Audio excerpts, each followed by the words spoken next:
So, my name is Sam. And I'm Megan. And this is our TED Talk about women give propagandas on Twitter.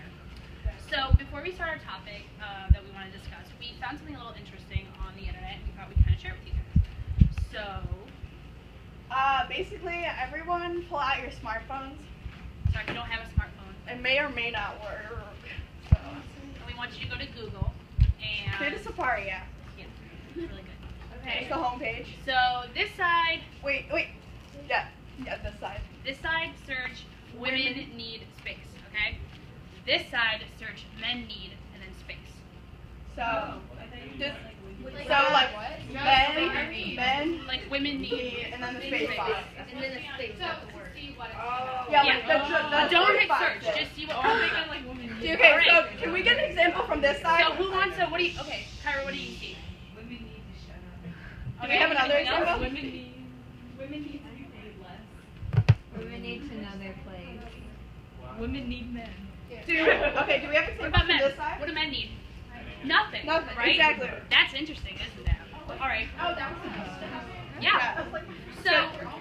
So, guys, listen, pretty interesting. All right. So basically, that goes to show that women are still oppressed today in society, not just physically, but through technology. And Top Show, it compares the men to Google. It's being shown that there's nothing coming up. That aids to a different viewpoint on what's going on. So that is the case, happens to be negative and stereotypical towards women. So basically, our discussion today is going to be these our voices shown through technology and propaganda, and especially social media such as Twitter and stuff. And at first, we kind of thought of the idea of we really were passionate about inequality for women, to get more equal rights, and but we all know that, right? It's kind of there, and we wanted to take a different perspective on it, where we wanted to show a vast majority of people how affected by our resources that we have at our fingertips, and how our beliefs, opinions, and voices shown throughout history have become more available and heard. All right. So, for example, how many people have a Twitter? How many people have an Instagram? How many people have Facebook? I do. I have all three of them. All right. So basically, the idea of social network is to be social. You're coming face to face. You're making interaction with me. But what else are we making that with our voices? Right. And we have learned multiple times throughout history that it's impossible to have an unbiased opinion. And so basically, through these networks, we put our opinions out there one way or another. All right. So also with the patterns of behavior, what you see on the news, it goes straight to Twitter. You see everything on Twitter, don't you? I know I do. Something that happened recently is the shooting that happened in California. 7 people dead. It's really tragic. Background story: 21-year-old Elliot Rodger. He had a gun. He made these videos. He had laughing women that were sexually attracted to him. Or not. Not sexually attracted. He wanted to take revenge and killing them. Even a quote, he said, "It's not fair. You girls have never been attracted to me, and killing, oops, sorry, my bad. And I don't know why you girls aren't attracted to me, but I will punish you for this." And basically, this video and much more others were streamed through social media sites such as YouTube, which is very popular, but we all use that. And basically, what this did, this sparked a nationwide movement, especially through Twitter. We've all seen the hashtag #YesAllWomen. Hold on. And what these do is share the stories and thoughts of about the violence and the misogyny against women. And so we have a couple of tweets from students in our own school who have shared theirs, or kind of their ideas.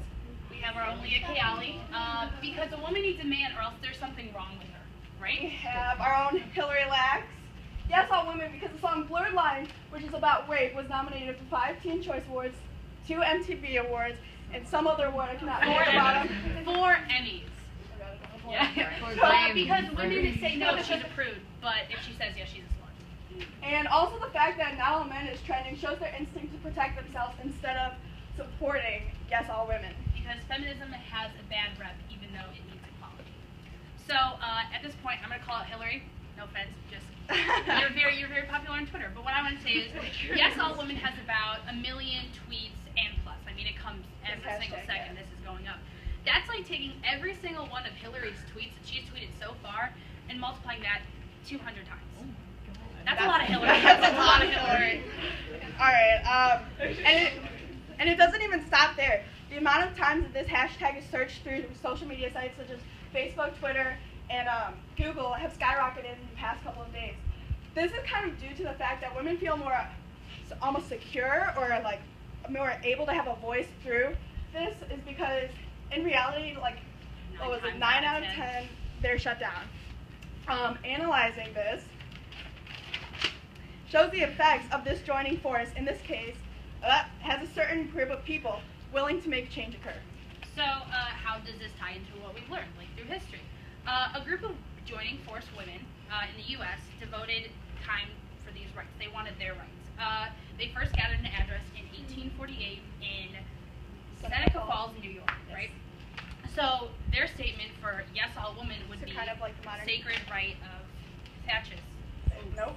Franchise. Whoops, my bad. This was created by Elizabeth Cady Stanton. She was the principal of the organization, and basically what hers would be is that men and women become equal. It's just yeah, and basically this movement was eventually moved more nationally through successful waves addressing social and institutional barriers that limited women's rights.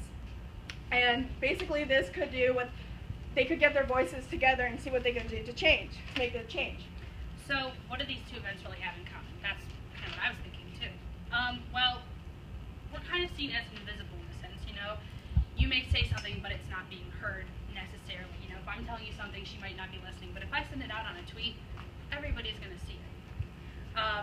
Well, it's just like Facebook. It's just like Twitter. You know, everybody has their news. Everybody has their opinions. And it spreads like wildfire. It spreads a lot quicker than you actually think it does. You'd be surprised. The women's suffrage movement in the United States was so prevalent and it spread so quickly through all their propaganda. One would tell each other, you know, I'm going to tell Lily, Lily's going to tell Mariana, Mariana's going to tell, you know, 10,000 other people. Almost like sharing a photo through Facebook, in a way, kind of. Everybody's going to see it. And so basically, kind of going off this, a man asked a group of students a question. He asked, if you had a superpower, would you have the ability to fly or be invisible? And a kid replied, you don't need to have a superpower to be invisible. And through this quote, we kind of realized that there is a large amount of people that feel like their voices are unheard or they are invisible. So with social media and even something as little as propaganda, for the cause of the wall, you know, you have your opinions, you have your views, you have your ideas. But what you put it out there and what is going to be seen and what is going to be heard is what really matters. And we thank you for listening. Hope you got something out of it.